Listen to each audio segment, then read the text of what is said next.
ऐसा है ना कि छोटी छोटी बातों में लड़ाई झगड़े हो जाते, ईगो।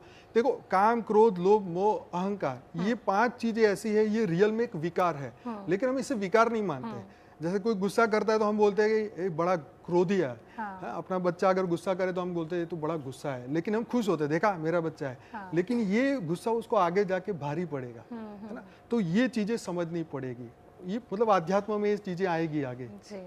तो एक इंसान आपके मुताबिक कितने जन्म लेता है? वैसे तो ये अनगिनत हमारे शास्त्रों में लिखा हुआ है कि 84 लाख योनि है, राइट। तो उसमें आत्मा अपने कर्मों के अनुसार नए जन्म लेती है, अलग अलग जगह पे जन्म होता है। कभी वो जानवर भी बनती है, कभी वो देवता भी बनती है, कभी मनुष्य भी बनती है, अपने ज्ञान और अज्ञान के ऊपर डिपेंड रहता है। जैसे देवराज इंद्र थे, तो पूर्व जो इंद्र हुए उनकी वाइफ जो थी शशि उसका नाम था, उसके ऊपर उन्होंने गलत नजर डाली, तो उनको श्राप मिला और 10,000 साल तक अजगर योनि में रहे, राइट। तो देवता भी यहाँ पे जानवर योनि में आ जाते हैं एज पर कर्मा। और फिर वो तपस्या करते, नारद मुनि ऊपर से आते हैं, उनको बताते कि ये सही नहीं हुआ, अब तू सही रास्ता कर, सही रास्ते पे ध्यान योग कर, अपने कर्म बंधन पूरे कर, पाप को नष्ट कर और वापिस तू देवता बनेगा। तो वापिस वो अपनी उसी योनि में जाते हैं। तो हम देवता भी बन सकते हैं, जानवर भी बन सकते हैं, एज पर फ्री विल। भगवान ने बोला तुझे जो बनना है बन। हाँ, कर्म से डिपेंडेंट। हाँ, कर्म के ऊपर डिपेंड है कि तू, तेरी सोच क्या है। और हमारे शास्त्र में लिखा है अंत मते सो गति, मृत्यु के समय पे मनुष्य जो सोचता है वैसी ही उसकी गति होती है। अच्छा। जैसे कोई बहुत ही मतलब जैसे डॉन टाइप का बंदा है, बहुत उसने कत्ल किए, तो जब मृत्यु के समय पे क्या होगा, वो लोग जानवर ही बनेंगे।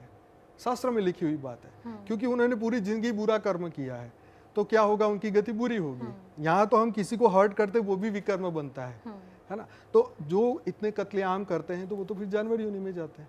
तो उसको थियरी ऑफ कर्म का नॉलेज नहीं था, इसीलिए बुरे कर्म करता रहा और किसी ने रोका नहीं, है ना। इसीलिए कर्म के हिसाब से उसकी गति होती है। तो कभी वो देवता, कभी जानवर, और भगवान ने हमको फ्री विल दी, तुझे जो बनना है बन, तेरे हाथ में। लेकिन हमारी वासना इतनी प्रबल है कि नहीं, मैं तो पूरी दुनिया को अपने मुट्ठी में कर लूंगा। हाँ, तो अगर जन्म होते ही रहते हैं तो what is life after death then? Yes, भूत प्रेत योनि है, मतलब 84 लाख योनि में ये सब कुछ है, भूत है, प्रेत है, विषाप है, मतलब बहुत कुछ है। जैसे मैंने बोला ना कि इस समय पे धरती पर देवता, दानव, यक्ष, किन्नर सभी धरती पे आए हुए हैं। तो हमारी अकॉर्डिंगली, हमारी फ्री विल के अनुसार, हम जो कर्म करते हैं उसके भोग के अनुसार हम भूत प्रेत भी बन सकते हैं। अज्ञान स्थिति में जाएंगे, जैसे मान लो किसी का 1000 करोड़ की प्रॉपर्टी है, ठीक है, अब वो मर गया और उसकी इच्छा वहीं पे रह गई, तो शास्त्रों में तो लिखा है कि जो इस तरीके की लोभ में मरता है वो सांप बन के अपनी प्रॉपर्टी पे चौकड़ी मार के बैठता है। कोई अपने बच्चों के मोह में रह गया तो अगले जन्म में वो सुअर बनेगा। शास्त्र की लिखी हुई बात बता रहा हूँ। तो जो हमारे अंदर है वही हमारी गति होगी। अच्छा, कोई कहता है मुझे तो भगवान राम या कृष्ण के सिवा मुझे कोई चाहिए ही नहीं, तो वो विष्णुपुरी जाएंगे, राइट। वहाँ पे राम को मानेंगे तो साकेत लोक में जाएंगे, विष्णुपुरी में जाएंगे तो वहाँ पे विष्णु को प्राप्त करेंगे, कृष्ण को गोलोक में प्राप्त करेंगे। तो ये पूरा 7 लोक ऊपर और 7 लोक नीचे, पूरी पृथ्वी 14 लोक की बनी हो, और इसमें ही आत्मा की गति होती रहती है। कभी ऊपर जाती है, फिर इच्छा होती है तो जन्म ले लेती है कि मैंने 1000 करोड़ की प्रॉपर्टी छोड़ी तो मैं क्यों ना जन्म लूँ। तो फिर जब मौका मिलता है तो वो अपने ही पूर्वजों के घर में फिर आ जाता है। तो यानी ये समझ सकते हैं कि मृत्यु से डरना नहीं चाहिए, क्योंकि मृत्यु तो देखो डरने की बात ही नहीं, जो परम सत्य उसे डरो ही क्यों, पहली बात है। जीवन मिला है तो मृत्यु भी निश्चित है। भगवान राम, कृष्ण, सबकी मृत्यु हुई, तो फिर मनुष्य क्या चीज है। अवतार भी धरती पे आए तो उन्होंने भी शरीर छोड़ा है, तो मृत्यु डरने वाली नहीं। ये तो ट्रांजिशन पीरियड है, उसके बाद आपको क्या करना है। इसलिए हमारे बड़े क्या बोलते थे कि अपने परलोक को सुधार, राइट। मृत्यु के बाद ही परलोक आएगा ना। तो स्वर्ग में जाना है तो कर्म करो। आज इतना दान पुण्य क्यों हो रहा है दुनिया में, इसीलिए ना कि आत्मा की अच्छी सद्गति हो, मन शुद्ध हो, स्वर्ग मिले। अखबार में आता है ना, फलाना व्यक्ति स्वर्गवासी हो गए। तो स्वर्ग का कंसेप्ट है, स्वर्ग और नरक सब कुछ है यहाँ पे। सो मैंने कहीं पढ़ा था कि एक इंसान की जब मृत्यु हो जाती है उसके बाद भी थोड़े मिनट तक उनका दिमाग रहता है, लाइक वो उनको भी पुराना लाइफ का सब दिखता है। या मृत्यु के समय पे पूरा साइकिल घूमता है। हाँ, तो उसके बारे में आप क्या बताएंगे? ये बात सच है कि जब मृत्यु का समय आने लगता है तो मनुष्य को रियलाइजेशन हो जाता है कि अब मैं जाने वाला हूँ, और उस वक्त उसकी उस जीवन की पूरी जर्नी उसके सामने आती है। अच्छे बुरे कर्म उसके सामने आते हैं, जो कुछ भी उसने किया है सब कुछ उसके सामने आता है। और फिर उस वक्त वो लाचार हो जाता है कि अब मैं कुछ कर नहीं सकता, मेरा समय खत्म हो गया। तो ये बिल्कुल सच है। जैसे इंसान, हम मेडिटेट कर सकते हैं, हम बहुत सारी चीज़ें इम्प्रूव कर सकते हैं, पर आज अगर देखा जाए तो एआई वो हर एक हमारे डेली लाइफ के हर एक एरियाज में आ चुकी है। The technology is there. तो क्या आपको क्या लगता है कि स्पिरिचुअलिटी में भी एआई का कुछ हो सकता है? जैसे हम मेडिटेट करते हैं वैसे कुछ सम कोई सॉफ्टवेयर या कुछ हमारी टेक्नोलॉजी कुछ कर दे हमारे लिए?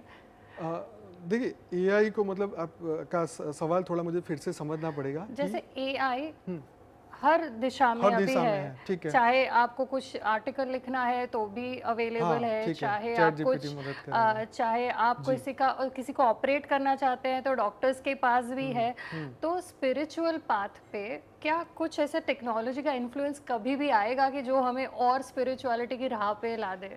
देखिए, सबसे बड़ी बात है कि एआई जो है हमारे माइंड को इफेक्ट करता है, पहले समझो, क्योंकि स्पिरिचुअलिटी में माइंड चाहिए। हाँ, माइंड से फिर हम शरीर का इस्तेमाल करते हैं, ठीक है ना।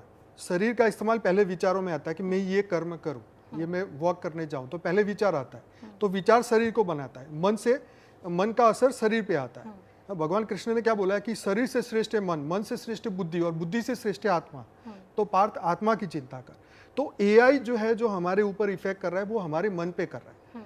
मान लीजिए आज हम ऐप देख रहे हैं, इंस्टाग्राम देख रहे हैं या यूट्यूब देख रहे हैं, तो बस देख ही जा रहे हैं। अब हमारा जैसा मन है वैसी कंटेंट हम देख रहे हैं। हाँ, अब एआई क्या कर रहा है कि तुम कैसे हो ऐसा ही तुम्हारे सामने चीजें ला रहा है, आपकी सर्च हिस्ट्री को पकड़ के वही चीजें लेके आ रहा है। तो अगर हम स्पिरिचुअलिटी में आगे बढ़ रहे हैं तो एआई आपको स्पिरिचुअल वाले कंटेंट लेके आएगा, वो प्रोग्राम है। तो एआई का खुद का दिमाग तो नहीं है, वो आपके दिमाग को पढ़ के आपको आगे का रास्ता दिखाता है, लेकिन चॉइस आपके पास में है, फ्री विल आपके पास में।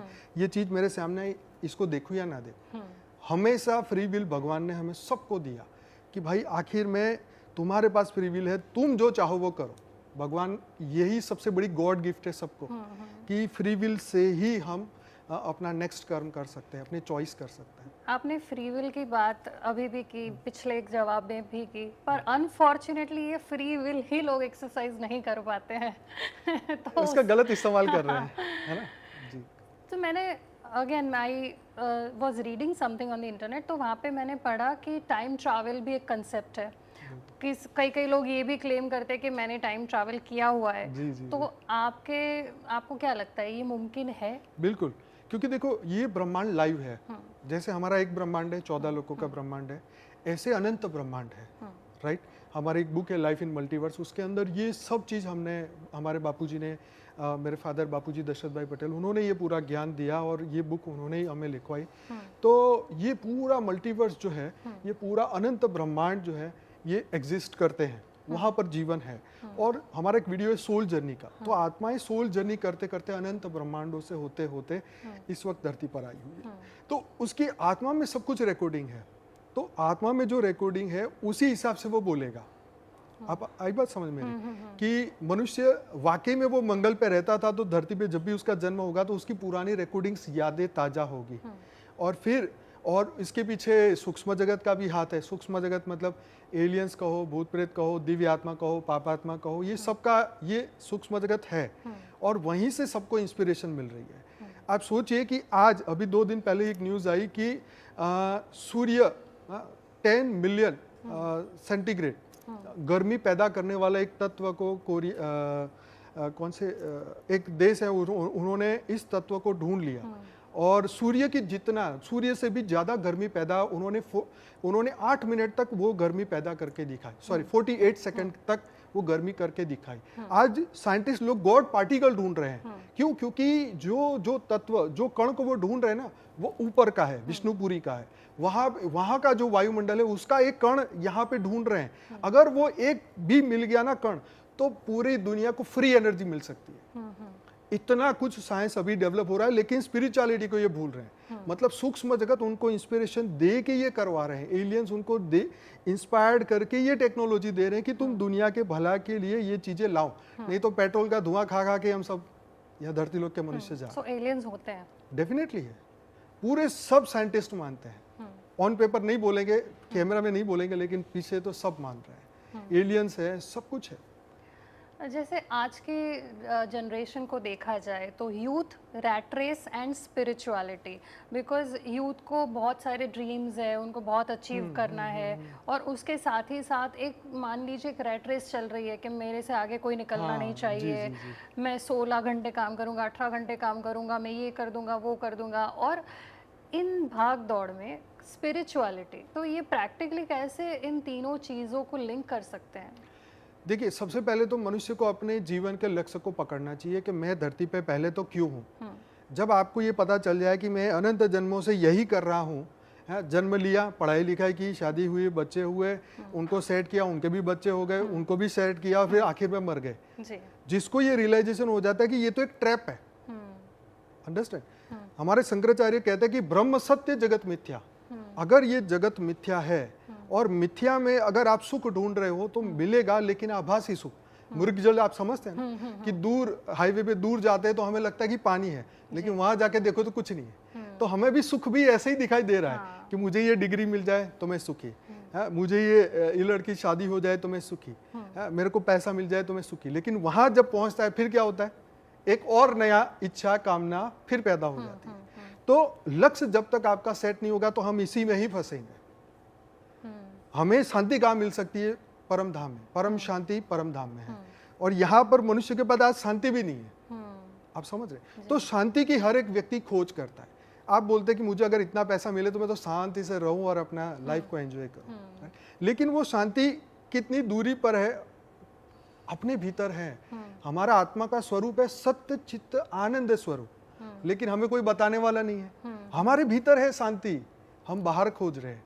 इसलिए क्या बोलते हैं, हम 24 घंटे में से मान लो 8 घंटे सोते तो बाकी के 16 घंटे हम बाहर की दुनिया को देख रहे हैं। लेकिन आत्मा, जो आत्मा अजर अमर अविनाशी, जो अनंत सूर्यों की शक्ति से भरपूर है, उसको तो हम देख ही नहीं पा रहे, उसको तो हम महसूस नहीं कर पा रहे, उसके बारे में जान नहीं पा रहे। तो फिर जो देख रहे हो उसको सत्य मानोगे तो क्या होगा? गलत फहमी हो जाएगी ना, भटक जाएंगे। इसलिए भगवान कृष्ण क्या बोलते हैं कि जो दिखता है वो नाशवंत है, जो नहीं दिखता वो सत्य है। तो आत्मा ही सत्य है। इसमें शरीर में से ऐसी कौन सी एनर्जी निकल जाती है कि शरीर डेड बॉडी बन जाती है? वो आंखों से नहीं दिखता, इसका मतलब क्या नहीं है? इसमें है तो सही ना। तो उसको कैसे जाने? जब आपको ये पता चल जाएगा कि मैं ही वो चैतन्य आत्मा हूँ, शुद्ध आत्मा हूँ, परम पवित्र आत्मा हूँ, तब मैं क्या करूंगा? जैसे मुझे रियलाइजेशन हो गया, मैं अपने कर्म बदलना शुरू करूंगा, अपनी सोच बदलना शुरू करूंगा, तो मैं रेट रेस से अपने आप ही बाहर हो जाऊंगा। मेरे को समझ आ गया कि ये लोगों को तो अभी अनंत जन्म लेने हैं, पर मैं तो यहाँ का हूँ ही नहीं, धरती लोक का नहीं हूँ, तो फिर ऊपर जाऊंगा ना भगवान के पास। तो हमारी चॉइस है।